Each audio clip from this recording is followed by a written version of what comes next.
ज्ञान 447 सेमाने भूल मिथ्या बाधा बोली केड़े पाटी करी कहउचंती हे परम प्रभु तुमर से भूल गुड़िक केड़े उज्जवल और सुंदर तुमर मिथ्या गुड़िक ही सत्य को जीवंत कर रखिछंती तुमर बाधा गुड़िक द्वारा पृथ्वीर अपूर्णता गुड़ी को काटी पूर्ण हेबारे लगी ज्ञान 448 सेमाने केते आवेगर सहित जीवन जीवन जीवन बोली चित्कार करुछंती तार उत्तर दे आत्मा ईश्वर ईश्वर बोली कहूची तुम्हें जे पर्यंत जीवन को केवल सही परमेश्वर रूप रे ही सही परमेश्वर रूपे ही प्रत्यक्ष करि नथिबो ओ भल पाई नथिबो से पर्यंत जीवनर आनंद मध्य तुम लगी मुदा सिंधुक परी होई रहिथिबो आमे पूर्व आलोचना रे 447 पर आलोचना सर जाइथिला तो 448 में आलोचना करिया तथा ज्ञान 447 कहउचंती तुमर मिथ्या गुड़िक ही सत्य को जीवंत कर रखिछंती तुमर बाधा गुड़िक द्वारा पृथ्वी अपूर्णता गुड़ी को काटी पूर्ण हेबार लागिछि एई वाक्यटी आमे निज जीवन रे बुझिबा पई प्रयास करिबा तेबे सार्थक हो जीव प्रभुंकर लेखाटी देखंतु आम भितरे सामर्थ्य को वृद्धि करने को हेले आपण यदि पहरिबा शिखिबा को चाहुचंती तेबे बही धरी घोषिले बही धरी केमिति पहरंती खाली देखिले पहरा होई जीव नाही हमको पोखरी भितर डेइबा को पड़िबो नई भितर को डेइबा को पड़िबो पानी भितर को डेइबा को पड़िबो ताहेले आमे पहरा शिखिबा सामर्थ्य वृद्धि हो तेणु जेते बेले आमर असामर्थ्य दुर्बलता रही आम पई चैलेंज आसे ताकू आमे विपत्ति बोली भाबू प्रकृत रे सेगुडी कहूचे आह्वान सम्मुखीन हो सामर्थ्य वृद्धि पाइबो आगे जीवो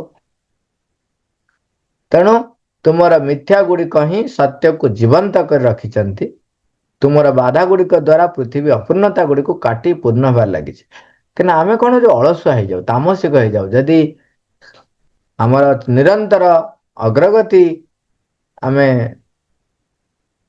करिबा पई निष्ठापर सहकारे आस्पृह करूछु तेबे आमको सबु गुड़िक जेतेक परिवेश परिस्थिति आसीबो सबु गुड़ाक मते लागिबो कौन मो जीवन पथरे गोटे गोटे पहाच जी मते आगुको आगुको आगुको आहुरी आगुको उठे नउछि ज्ञान 448 रे कहउचंती तमे खाली जीवन जीवन कथा कहउछ जे पर्यंत से जीवन भितरे परमेश्वर को प्रत्यक्ष करिना तेबे से जीवन रे आनंद ही नाही कहउचंती जदि जीवन भितरे परमेश्वर को प्राप्त करिना तेबे जीवन रे आनंद मध्य तुम लगी मुदा सिंधुक परी होई रहिथिबो देखो आमर प्रत्येक गतिवृत्ति प्रत्येक चिंता प्रत्येक भावना प्रत्येक धारणा प्रत्येक छोट छोट टिकी निखी कार्य जेतेबेले परमेश्वर द्वारा परिचालित हब सेतेबेले आम भितरे दुर्बलता असामर्थ्यता किछि नथिबो सब किछि को सम्मुखीन हवा पई शक्ति ज्ञान सामर्थ्य ज्योति सबु बळे पूरा अनवरत मो भीतर को प्रवाहित होतिबो से जो आनंददायक अवस्था केतेबेले हबो जेतेबेले परमेश्वर सहित आमर संयुक्त हो ता पूर्व पर्यंत आमे केवल बाड़े कचेड़ी होछु केवल बाड़े कचेड़ी होछु जेहेतु असमर्थ रही उठी पारुनु ऊपर को हाथ खसी जाउची बाड़ी भांगी जाउची सबु भांगी गला सबु कला तले लादुकी पड़ुची पुणी उठिकी चेष्टा करुची गोड़ भितर कादुआ भितर पशि जाउची गोड़ उठी पारु नाही चेते चेष्टा करुची पंख भितर गोड़ उठा आर गोड़टा को दाबिकी ए गोड़ उठेला बेलू से गोड़ अधिक दबी जाउची जेते मु चेष्टा करुची अधिक रु अधिक दबी दबी जाउची तार कारण होची ତା ଭିତରେ ଉତ୍ତର ନାହିଁ। ଉତ୍ତର ଅଛି କୋଉଥିରେ ନା ଉଚ୍ଚତର ସାମର୍ଥ୍ୟକୁ ଆହ୍ୱାନ କରିବାରେ। ଯେତେବେଳେ ବାଲି ଚର ଭିତରେ ଆପଣ ପଡ଼ିଯାନ୍ତି, ଚୋରା ବାଲି ଭିତରେ ପଡ଼ି ଯାଇଛନ୍ତି, ସେତେବେଳେ ଆପଣ ଯେତେ ଅଧିକ ଚେଷ୍ଟା କରିବେ ସେତେ ତଳକୁ ତଳକୁ ଦବିକି ଯିବେ। ସେଇ ସମୟରେ କେବଳ ଦରକାର ହୁଏ କଣ? ଗୋଟେ ବଡ଼ ବାଡ଼ିଟେ, ଗୋଟେ ବଡ଼ ବାଉଁଶଟିଏ ଯଦି କିଏ ପକେଇ ଦେଲା, ଆପଣ ସେ ବାଉଁଶଟାକୁ ଧରିକିରି ଯଦି ରହିଗଲେ, ତାହେଲେ ଗୋଡ଼ଟା ଟେକି ହେଇକି ରହିଲା। ବାଲିଚର ଭିତରେ ଆଉ ଗୋଡ଼ଟା ଯଦି ପ୍ରେସର ନଦେଲା, ତାହେଲେ ତଳକୁ ତଳକୁ ଆଉ ଦବିବେ ନାହିଁ, ଏତିକିରେ ରହିଯିବ ନାହିଁ। ଆପଣଙ୍କର ସାମର୍ଥ୍ୟ ଅଛି, ନିଜର ପ୍ରୟାସରେ ଆପଣଙ୍କୁ ସେ ବାଉଁଶଟିକୁ ଧରିକି ରହିବାକୁ ପଡ଼ିବ। ଏଇଟା ହେଉଛି ପ୍ରଥମ ପଦକ୍ଷେପ। ତେଣୁ ବ୍ୟକ୍ତିଗତ ପ୍ରୟାସ ଜରୁରୀ, ପ୍ରସ୍ତୁତି ଜରୁରୀ, ଆଧାର ପ୍ରସ୍ତୁତ ଜରୁରୀ। ତା ପରଟା ହବ କଣ? ଉପରୁ ଥାଇକି ଜଣେ ଦୌଡ଼ିଟେ ପକେଇବ, ଉପରୁ ଥାଇକି ସେ ଦୌଡ଼ିଟିକୁ ଆପଣ ଧରିଦେବେ, ବାସ୍। ତାପରେ ସିଏ ଆପଣଙ୍କୁ ଟାଣିକି ନେଇଯିବେ। ତେଣୁ ଏଇ ଆଧାର ପ୍ରସ୍ତୁତି ହବ। ଆଧାର ବ୍ୟକ୍ତିଗତ ପ୍ରୟାସ ଫଳରେ ଆପଣ ବାଉଁଶଟିକୁ ଧରିବେ ଏବଂ ଦୌଡ଼ିଟିକୁ ତାପରେ ଧରିବେ। ଆଉ ସବୁ କାମ ବର୍ତ୍ତମାନ ସେ ଉପରୁ ଟାଣିବେ। ପରମେଶ୍ୱରଙ୍କୁ ପ୍ରତ୍ୟକ୍ଷ ରୂପେ ଯେତେବେଳେ ମୁଁ ପାଇଯିବି, ସେତେବେଳେ ତାଙ୍କର ହାତଟା ମୋତେ ଧରି ଟାଣି ଟାଣି ନେଇଯାଉଥିବ। ତେଣୁ ସବୁ ସମୟରେ ଆନନ୍ଦ ହିଁ ଆନନ୍ଦ। ଯଦି ନିଜକୁ ପ୍ରସ୍ତୁତ କରୁନାହିଁ, ତାହେଲେ ଯଦି କେବଳ ଏଇଠି ଯୋଉ ଜୀବନ ଜୀବନ କହୁଛନ୍ତି, ମାନେ ଏଠି ବାହ୍ୟ ପ୍ରଶଂସା, ବାହ୍ୟ କ୍ଷମତା, ବାହ୍ୟ ଯୋଉ ମାନ ଯଶ, ଭଲ ପାଇବା, ପ୍ରଶଂସା, ତାରି ପଛରେ ଆରାମରେ ରହିବା, ମାଲିକ ହେଇକି ରହିବି, ଅନ୍ୟମାନେ ସବୁ ଚାକର, ଯେ ପର୍ଯ୍ୟନ୍ତ ଏଇଥିରେ ଆପଣ ରହିଥିବେ, ସେ ପର୍ଯ୍ୟନ୍ତ ଆପଣ ମୁଦା ସିନ୍ଧୁକ ପରି ହେଇ ରହିଥିବେ। ଜୀବନରେ ଆନନ୍ଦ ପ୍ରାପ୍ତ। ଆପଣ କହିବେ, ହଁ କଣ ଆନନ୍ଦ ନାହିଁ, ମୁଁ ବସିଛି, ମୋର ସବୁ ସେବା କରୁଛନ୍ତି, ମତେ ଖୁଆଇ ଦଉଛନ୍ତି, ମୁଁ ଯାହା ଚାହୁଁଛି ତାହା ଖାଉଛି, ଆ ଠାରୁ ଆନନ୍ଦ କଣ? କହିବେ ନା? କହିବେ ତ? ହେଲେ ନିଜ ଶରୀରର ଖୁସି ରୁଚିରେ ଆପଣ ବହୁତ ଖୁସି ହେଇଗଲେ, ଠିକ ଅଛି। ସେତିକି ସମୟ ସବୁବେଳେ ରହେ? ଖାଲି ବାହ୍ୟ ଦୃଷ୍ଟିରୁ ଦେଖିଲେ ସେତିକି ସମୟ ସବୁବେଳେ ରହେ? ସବୁବେଳେ ରହେନି। ରୋଗ, ଅନ୍ୟାନ୍ୟ ବହୁତ ସମୟ କଥା ରହିଛି, ସାଇକୋଲୋଜିକାଲ ପ୍ରେସର ରହିଛି, କେତେ କଥା ରହିଛି। ଆପଣଙ୍କର କେତେ ଶତ୍ରୁ ତିଆରି ହଉଥିବେ, ତାଙ୍କ କଥା ଶୁଣୁଥିବେ ଆପଣ ମାନସିକ ଭାବରେ, ବାହ୍ୟ ଦୃଷ୍ଟିରୁ ବି ସବୁ ହଉଥିବେ।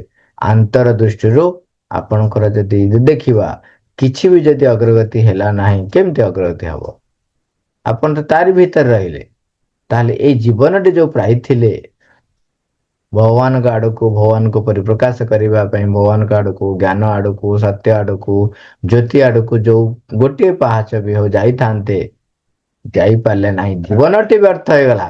ପୁଣି ସେଇ ଏକା କାମ ଆର ଜନ୍ମରେ କରିବେ। ତାମାନେ କ୍ଲାସରେ ଆପଣ ଆଡମିସନ କରିଲେ, କିନ୍ତୁ ପାଠ ପଢିଲେ ନାହିଁ। କଣ ହେଲା ନା, ଆପଣଙ୍କ ପାଇଁ ଜଣେ ରହିଲା ମାଡ ଖାଇବ, ଆପଣଙ୍କ ପାଇଁ ଜଣେ ରହିଲା ପାଠ ଲେଖିଦବ। ହେଲେ ପାସ୍ ସିଏ ପାସ୍ କରିବ ନା ଆପଣ ପାସ୍ କରିବେ? ତେଣୁ ପୁଣି ଆର ଜନ୍ମରେ ଆସିବ, ପୁଣି ସେଉଠୁ ମଡେଇବେ। ଜୀବନ ବ୍ୟର୍ଥ ହେଇଗଲା।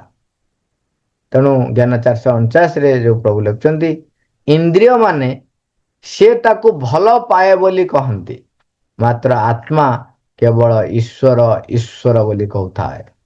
କେବଳ ଈଶ୍ୱର ଈଶ୍ୱର ଈଶ୍ୱର ବୋଲି କହୁଥାଏ। ତାହା ହିଁ ହେଉଛି ଏହି ଅସ୍ତିତ୍ୱର ସର୍ବାନ୍ତ ସର୍ବ ଅନ୍ତ ସବ ତାହା ହିଁ ହେଉଛି ଏହି ଅସ୍ତିତ୍ୱର ସର୍ବାନ୍ତର୍ଗତକାରୀ ସୂତ୍ର, ସର୍ବ ଅନ୍ତର୍ଗତକାରୀ ସୂତ୍ର। ସବୁ କିଛି ତା ଭିତରେ ରହିଛି। କାହା ଭିତରେ? ଈଶ୍ୱରଙ୍କ ଭିତରେ। ଇନ୍ଦ୍ରିୟ ମାନେ ସିଏ କହେ ସିଏ ତାକୁ ଭଲ ପାଏ ବୋଲି। ଇନ୍ଦ୍ରିୟ ମାନଙ୍କର ତାଙ୍କୁ କିଏ ଭଲ ପାଇଲା, ତାର ରୁଚି, ତାର ପସନ୍ଦ, ସେଇ ଅନୁସାରେ ସେ କାହାକୁ ନିଜର କରେ, କାହାକୁ ପରର କରେ। କିନ୍ତୁ ଆତ୍ମା ସହିତ ଆମେ ଯେତେବେଳେ ଯୁକ୍ତ ହେଇଯାଉଛୁ, ସିଏ କେବଳ ସେଇ ପରମଙ୍କୁ ଚିହ୍ନେ, ପରମଙ୍କ ସହିତ ଏକତ୍ୱ ଆମକୁ କରିଦିଏ। ତେଣୁ ସେଇଥିପାଇଁ କହୁଛନ୍ତି, ତାଙ୍କ ସହିତ ଏକତ୍ୱ ହେଲେ ସର୍ବ ଅନ୍ତର୍ଗତକାରୀ ସୂତ୍ର ସେଇଠି ରହିଛି, ସବୁର ସୂତ୍ର ରହିଛି। ତେଣୁ ଆମର କାର୍ଯ୍ୟ ହେଉଛି ଆକୁ ବୁଝିବା ଏବଂ ଏଇଥିରେ ବଞ୍ଚିବା। ମା ଲେଖୁଛନ୍ତି ଶ୍ରୀ ଅରବିନ୍ଦ ଏହିପରି ଭାବରେ ଅସ୍ତିତ୍ୱର ରହସ୍ୟଟିକୁ ଉନ୍ମୋଚିତ କରିଦେଇଛନ୍ତି ଓ ତାହାର ଏକ ସୂତ୍ର ରୂପ ପ୍ରଦାନ କରିଛନ୍ତି। ବାକି ଯାହା ରହିଲା ତାହା ହେଉଛି ତାହାକୁ ବୁଝିବା ଓ ତାହାକୁ ବଞ୍ଚିବା। ଏଇଟା ହେଉଛି ଗୁରୁତ୍ୱ। ମା। Thank you all, Aravar.